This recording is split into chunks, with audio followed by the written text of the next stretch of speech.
Exclusive, a PR expert suggests it would be best for Prince Harry to return to the UK in order to win back the British public's trust. Prince Harry should move back to the UK to win the British public's trust, a PR expert has claimed.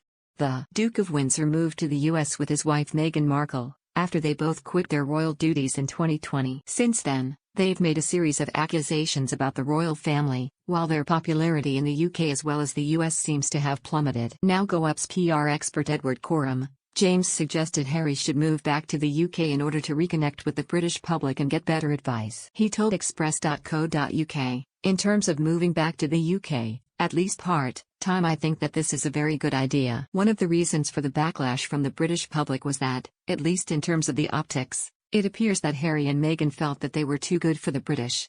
That, of course, is almost certainly not true. The reasons for their flight to America is complicated and spans decades of abuse of Harry at the hands of the oftentimes very aggressive British press.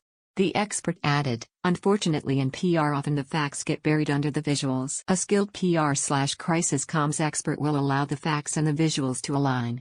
A bad one will allow a wedge to be created between the two, as seems to have happened with the Sussexes.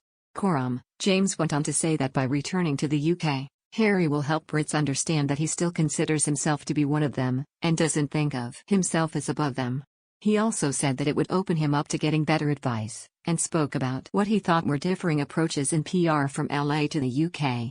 I'm often horrified with the incredibly poor level of advice given from PRs and crisis communications experts in the US, which often seems to serve everyone except for the principal, he said. Put simply, there can be a very unattractive and sycophantic yes-man culture in Los Angeles, whereby consultants and friends alike will say or do anything to remain within the good books of someone famous. Providing words of affirmation is often considered more conducive than providing the blunt truth, the PR expert claimed. He went on to add that by removing himself from the UK, Harry has subsequently made the support group that would advise him against bad decisions go quieter. The sycophants that would say wonderful to every thought, and it's all someone else's fault whenever the question of accountability comes up will have been the prevailing voice. The problem with that kind of person is that the moment the principal loses their acclaim, they desert them. It comes after reports suggested Prince Harry is looking to buy a house in the UK as the Duke wants to divide his time between the two countries. Last week it was also reported that Harry and Meghan would be open to a Christmas invitation by the royal family this year. But this weekend a report claimed the couple were also closing in on a new dream home in Miami.